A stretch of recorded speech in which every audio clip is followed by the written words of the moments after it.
What's going on, guys? Today we have one of the most important topics to discuss, and that is monk mode. How you can utilize monk mode to achieve anything you want. So what do people actually get from doing the monk mode? You're achieving your goals, you're not focusing on anything that is outside your control. Clarity and focus, physical strength, reduce stress, and a sense of achievement. And just have the freedom to focus on only your goals and achieve them in so little time and so much more focus. Obviously, monk mode is just like being a monk, focusing on the things that really matters to us. As we know, monks actually focus on their prayers, focus on their goals, focus on only the things that matters to them. So in order to achieve the same focus that a monk has, can only be focusing on 3 to 5 goals. No more than that. So anything that is not the goal, anything that distracts you from achieving your end goal is taken out of the equation straight away. How can we replicate the same idea, the same equation in our daily lives to achieve the goals that we are set out to achieve, the goals that we have set for ourselves? So I'm going to start by pointing out the ideas, pointing out the pillars they focus on in order to give you an equation that you can actually replicate in your daily life and you start seeing results. So the first thing they focus on is meditation, to free the mind from anything that actually hinders us from achieving the end goal.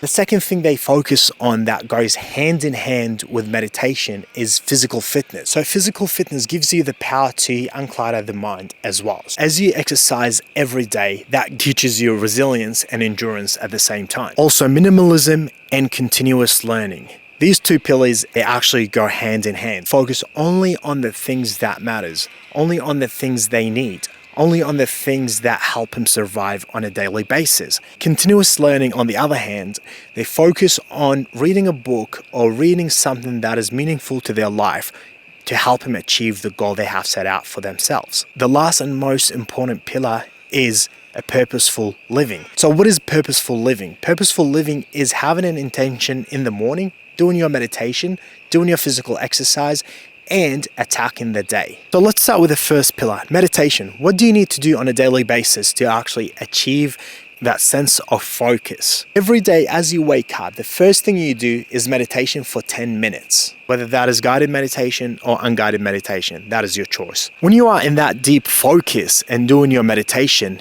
you really want to focus on your thoughts. Focus on all the negative thoughts and how to take those negative thoughts and turn them into positive. In your meditation, you also want to focus on a goal in mind, the goal that you have set for yourself.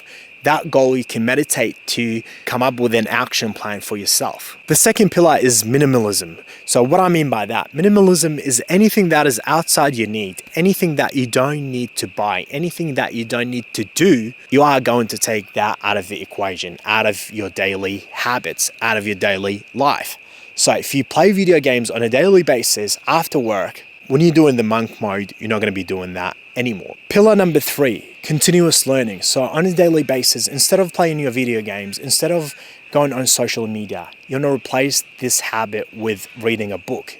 Reading at least 2 pages of a book. Reading at least 10 pages of a book or an article that you really care about. For example, stoicism, something that will help you achieve your goal. Let's say one of your goals is starting a business, then you're going to be reading about that and you're going to research every single method to help you achieve that goal. Continuous learning is not only reading, skimming through a book, or just researching about how to start a business. You're not only doing that, you're taking notes and you actually have an action plan on how to achieve your goal. Pillar number 4 is physical fitness. So you're going to be training for 60 days on a daily basis. That is non-negotiable. You're not making any excuses. If it's storming and raining outside, you're not skipping the gym. Even if that means going in your room and doing push-ups, even if that means going in the rain for a run, you need to stick to these pillars. You cannot really deviate from these pillars at all. Pillar number 5, purposeful living. So what I mean by that, what I mean by purposeful living is going about your day with an intent, with a goal in mind. For these 60 days, you're focusing on something. You're not going about your day not knowing what you're going to be doing. You know what to eat, you know what to do, you're going to exercise, you're going to be taking action. You need to be working towards that goal. Purposeful living can also mean saying no to people, saying no to the things that will distract you from your goal.